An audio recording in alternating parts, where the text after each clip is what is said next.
வணக்கம் சங்கரா தொலைக்காட்சி நேயர்களே. நாள்தோறும் நாம் ஆனந்த கடலில் திளைத்துக் கொண்டிருக்கிறோம். நம்முடைய அன்புக்கும், நம்முடைய நன்றிக்கும், நம்முடைய பெருமதிப்புக்கும், நம்முடைய பக்திக்கும், நம்முடைய வழிபாட்டுக்கும் முழுக்க முழுக்க உரிய நம்முடைய மகா சுவாமிகள் அருளி செய்திருக்கின்ற எத்தனையோ அறிவுரைகள், அவர் வாழ்க்கையிலே நடந்த எத்தனையோ அருமையான நிகழ்ச்சிகள், இவற்றை நாம் துளி துளியாக பருகி கொண்டிருக்கிறோம். ஆனால் மொத்தமாக ஆனந்த கடலில் நீந்தி கொண்டிருக்கிறோம்.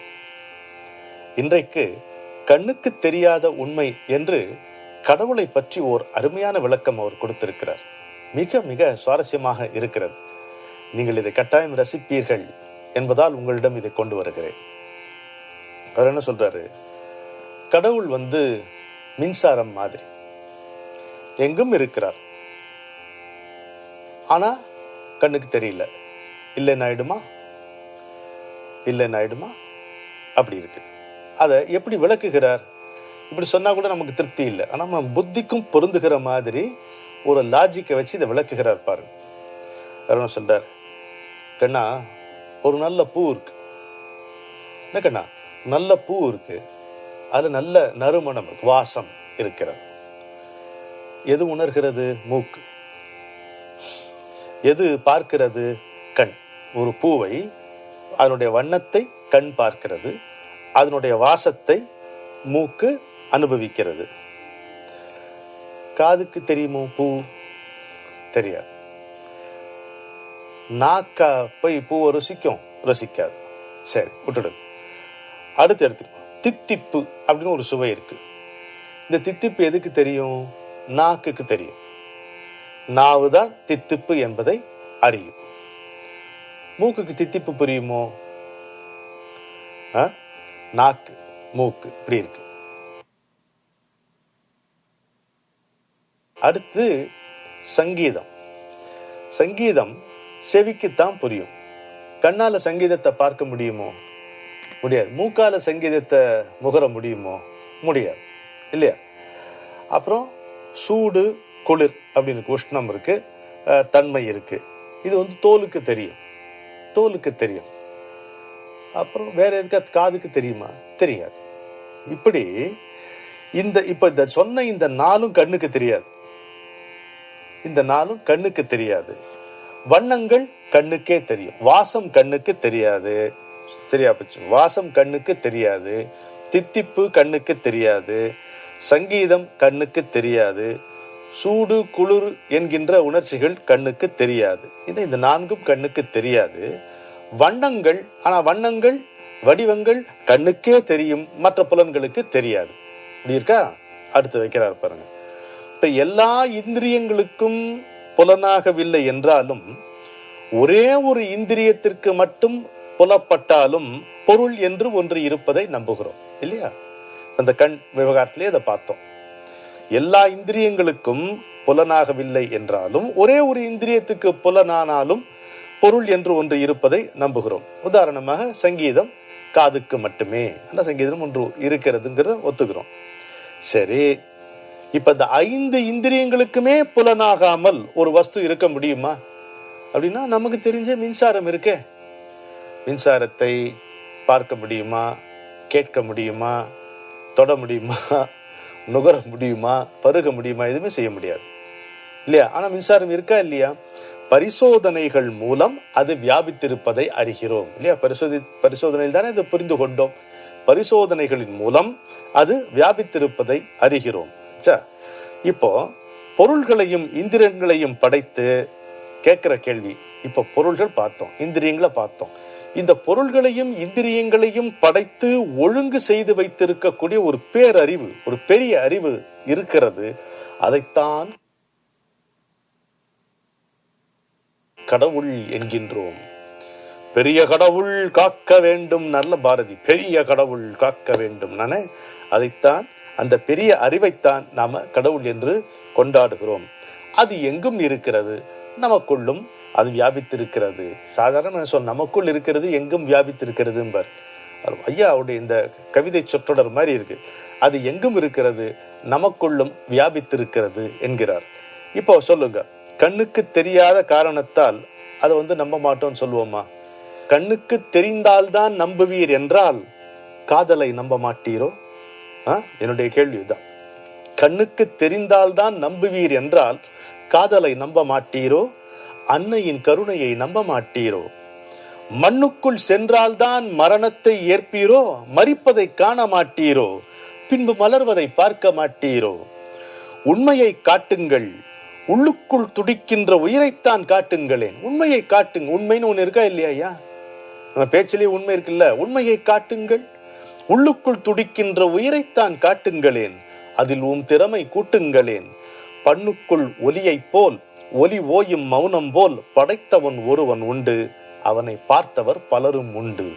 படைத்தவன் ஒருவன் உண்டு, அவனை பார்த்தவர் பலரும் உண்டு. நாம பார்த்த தெய்வம், நடமாடும் தெய்வமாக நாம் பார்த்த தெய்வம் இங்கே இருக்கிறது.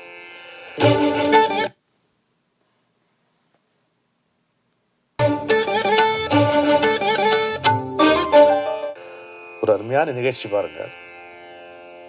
காஞ்சி காமாட்சியை பெரியவா வணங்கும் பொழுது உள்ள போய் அவர் நமஸ்காரம் பண்ணுவாரோ, வணங்கும் பொழுது ஒருவர் திரையை பிடிப்பது வழக்கம். திரையை பிடி அது பார்க்கக்கூடிய காட்சி இல்லை, அதனால் திரையை பிடிக்கிறது வழக்கம். தஞ்சாவூர் தியாகராஜ பண்டிதர்னு ஒருத்தர் இருந்தார். ரொம்ப வேதம் படித்தவர், மகானுடைய நிழல் தொண்டர். அவர் நிழல் தொண்டர்னே சொல்லலாம். அவருக்கு ஒரு முறை அந்த வாய்ப்பு கிடைச்சதுன்னு வச்சுங்களேன். இந்த திரையை அவர் பிடிக்கிறார். இன்னொரு 1 நிமிஷம் 2 நிமிஷம் பிடிக்கணும், அப்புறம் வெளில வந்தோன்னா அதை விளக்கிடணும் தான் விஷயம். அது ஒரு பிரைவேட் மூமெண்ட் அவருக்கு, சுவாமிக்கு, மகா சுவாமிக்கு. என்னாச்சு, இவர் நல்ல உயரம். யாரு? நம்ம தஞ்சாவூர் தியாகராஜ பண்டிதர். அதனால் அவர் திரையை பிடிச்சானா முழுக்க கவர் ஆகிடும். அதனால் அந்த வேலையை அவர்கிட்ட கொடுத்தாங்க. பிடிச்சா பிடிக்கிறாரு, வெளியில் வரல சுவாமி. பெரியவா உள்ளே இருந்துட்டா வெளியே வரல, கை வலிக்குது.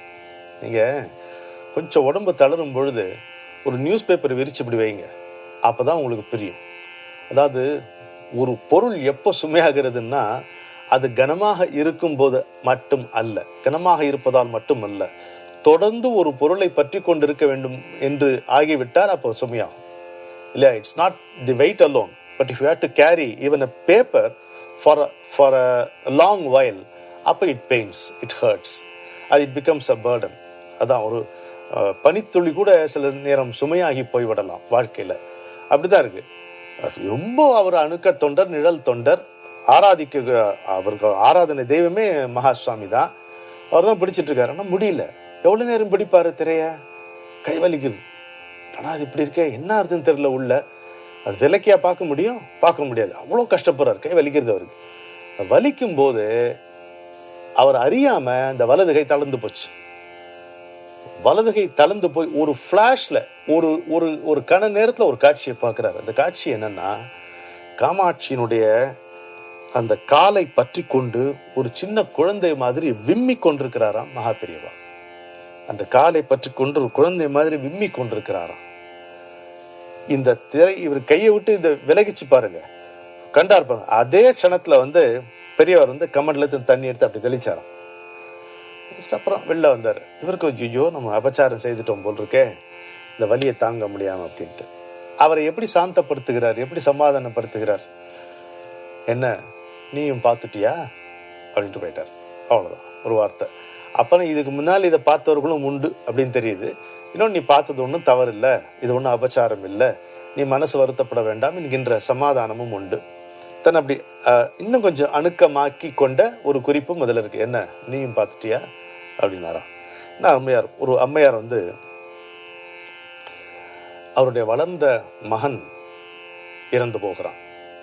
ஒரு அம்மாவுக்கு அதை விட என்ன துக்கம் இருக்க முடியும் சொல்லுங்க? பெத்தவளுக்கு வளர்ந்த ஒரு பையன் இறந்து போகிறத காட்டிலும் என்ன பெரிய துக்கம் இருக்க முடியும்? ரொம்ப கஷ்டம், அகால மரணம். அவ புலம்புகிறாள். புலம்போது பெரியவருடைய கண்ணில் கண்ணீர் வருது. இந்த கண்ணீர் அப்பேற்பட்ட துறவியுடைய கண்ணீர் கீழே விழக்கூடாது.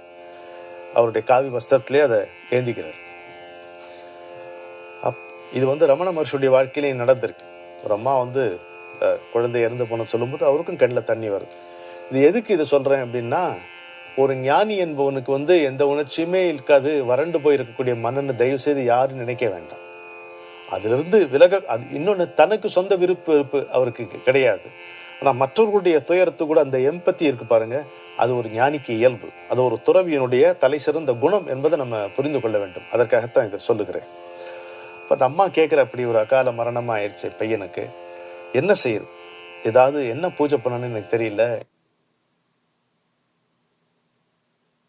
ஏதாவது ஹோமம் செய்யணுமா, பரிகாரம் செய்யணுமா, நீங்கள் சொல்லணும் அப்படின்னா, அவர் சொல்ற, இல்லை, எந்த பூஜையும் நீ பண்ண வேணும், எந்த ஹோமமும் பண்ண வேணும், ஒரே ஒரு காரியம் செய், என்ன சொல்லுங்க பெரியவரே அப்படின்னு கேட்குறேன். இந்த வயக்காட்டில் வேலை செய்கிறாங்க இல்லையா, அவங்களுக்கு பானை நிறைய நீர்மோர் எடுத்துன்னு போய் கொடு இந்த உச்சி வேலையில், அது கொஞ்ச நாள் நீ செய், அது போகிறோம் அப்படிங்கிறார். அதுதான் அவனுக்கு சாந்தி தரும் அப்படின்னு, அதுதான் அவனுக்கு சாந்தி தரும். இந்த குறிப்பை நாம் எடுத்துக்கொள்ளலாம் என்பதற்காக சொன்னேன். அது ஏதோ ஒரு அசம்பாவிதம் நம் வீட்டில் நிகழ்ந்தால்தான் இதை செய்ய வேண்டும் என்று வைத்துக் கொண்டிருக்காமல், ஏதோ நம்மால் முடிந்தது, இந்த பசுவுக்கு அகத்திக்கீரை கொடுப்பது, இப்படி பாட்டாளிகளுக்கு ஒரு நீர்மோர் கொண்டு கொடுப்பது, இது மாதிரி செயல்கள் நாமே நம்ம மேலே ஏற்றி கொண்டு செய்தால் நமக்கு நல்லது.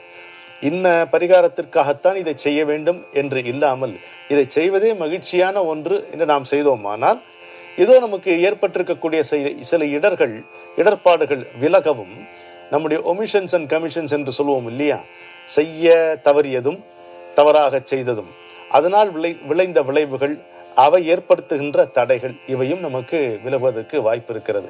அதனால தான் இந்த நிகழ்ச்சியை உங்களிடம் நான் பகிர்ந்து கொண்டேன். அப்போ சில பக்தர்கள் வந்து அவர்கிட்ட வந்து ஜெகத்குருவே நமக அப்படின்னா, ஜெகத்குருனா என்ன அர்த்தம் அப்படின்னு கேட்குறாரு. இவர் எப்படி இருக்கும், எப்படி பதில் சொல்லுவாங்க, கொஞ்சம் யோசிச்சு பாருங்க. இவர் கேட்டுறாரு, எதிர் இருக்கவன் எப்படி பதில் சொல்லுவாங்க, திண்டாடி போவாங்க இல்லப்பா. ஜெகத்குருனா என்ன அர்த்தம் அப்படின்னு கேட்குறாரு. இல்லை, ஜெகத்துக்கு நீங்கள் தான் குரு, அது வரிசையெல்லாம் சொல்லணும், அப்படி இல்லை அப்படின்றாரு. என்ன நம்ம சொல்றாரு, இந்த உலகத்தில் இருக்கக்கூடிய நீங்கள் ஒவ்வொருவரும் எனக்கு குருங்கிறார். அதுதான் ஜெகத்குரு பொருள்கிறார். என்ன பெரியவா அப்படி, ஆமா, உங்க எல்லார்கிட்ட இருந்தும் நான் ஏதாவது ஒரு சின்ன விஷயமாவது கத்துக்கிறேன், அப்ப நீங்க குரு தானே அப்படிங்கிறார். இது நமக்கு தத்தாத்திரேயருடைய கதையை நினைவுபடுத்துகிறது. 32 குருமார்கள் சொல்லுவார். அதுல சிலந்தி பூச்சி இருக்கும், அதுல வேசி இருப்பான், சூரியன் இருப்பான், மீன் இருக்கும், ஆமை இருக்கும், எல்லாத்தையும் சேர்த்து சொல்லுவார். அது மாதிரி தான் சந்திக்கின்ற ஒவ்வொருடம் இருந்தும் ஏதாவது ஒரு நல்ல விஷயத்தை நான் கற்றுக்கொள்ளுகிறேன் என்கின்ற காரணத்தால் இங்கே ஒவ்வொரு மனிதனும் எனக்கு குருவாகிறான், ஒவ்வொரு ஜந்துவும் குருவாகிறது, ஒவ்வொரு தாவரமும் எனக்கு குருவாகிறது. இந்த மனிதர்களும் இந்த விலங்குகளும் இந்த தாவரங்களும் நிரம்பி இருக்கின்ற இந்த ஜகத் என்கின்ற சித்திரம் முழுவதுமே எனக்கு குருவாகிறது. இதுதான் ஜகத்குரு என்கின்ற சொல்லுக்கு பொருள் என்று அவர் சொல்லுகிறார். என்ன ஒரு அருமையான விளக்கம் பாருங்க. பணிவினுடைய உச்சம், பணிவினுடைய உச்சம் என்று இது நமக்கு அழகாக காட்டுகிறது. இதைத்தான் நம்ம மனசுல வாங்கிக்கணும். அவரே அப்படி சொன்னார்னா நாம எப்படி இருக்கணும், எவ்வளவு இன்னும் பணிந்திருக்க வேண்டும் என்பதை நாம சரியாக புரிந்து கொள்ள வேண்டும். இன்றைக்கு ஒரு மகா வாக்கியத்தை பார்ப்போமா? நல்ல புத்தியை வழங்கும்படி தினமும் கடவுளிடம் 5 நிமிடமாவது பிரார்த்தனை செய்யுங்கள். கடவுளிடம் பிரார்த்தனை செய்யணும். அதில் வந்து கடவுள்கிட்ட எது வேணா கேட்கலாம் இல்லையா, நமக்கு ஆயுர், ஆரோக்கியம், ஐஸ்வர்யம், அது வேணும் இது வேணும் எது வேணா கேட்கலாம். ஆனால் அதை விட முக்கியமாக நம்ம கேட்க வேண்டியது என்னவென்று கேட்டீர்களானால், நல்ல புத்தியை கொடு, மனசுல நல்ல சிந்தனை இருக்கும். மனத்துக்கண் மாசிலன் ஆதல் அனைத்து அரண் ஆகுல நீர பிறனர் இல்லையா, அந்த மாசுகள் எதுவும் இல்லாத மனம் எனக்கு, அதான் நல்ல புத்திங்கிறது. மற்றவர்களுடைய நலனில் அக்கறை கொள்பவனாக இருக்க வேண்டும். என்னுடைய சுகதுக்கங்களை நான் ஏற்றுக்கொள்பவனாக இருக்க வேண்டும். மற்றவர்களை பார்த்து எந்த விதத்திலும் பொறாமைப்படாதவனாக இருக்க வேண்டும். மற்றவர்களுடைய ஏற்றத்தில் ஏதேனும் ஒரு விதத்தில் நான் சேவை செய்பவனாக இருக்க வேண்டும். இதுதான் நல்ல புத்திக்கு அடையாளம். எனவே தினம் அதை பிரார்த்தனை செய்யணும். அதை செஞ்சாலே பாதி நமக்கு நிவாரணங்கள் கிடைத்து விடும். நம்முடைய புத்தி தெளிவாக இருந்தால், அறிவிலே தெளிவுன்னு கேட்பானே பாரதி, அந்த தெளிவு எப்போ வரும்? மனம் சுத்தமாக இருக்கும் பொழுது வரும். மனம் எப்பொழுது சுத்தமாக இருக்கும் நம்முடைய சுகதுக்கங்களை அப்புறப்படுத்திவிட்டு அவற்றை பார்ப்பதை நிறுத்திவிட்டு மற்றவர்களுடைய நலனில் நாம் ஒரு விளைவை காட்டுவோமானால் அப்பொழுது மனம் சுத்தமாகும். அந்த புத்தி தான் நமக்கு வேண்டும் என்று நாம் பிரார்த்திப்போம். வணக்கம்.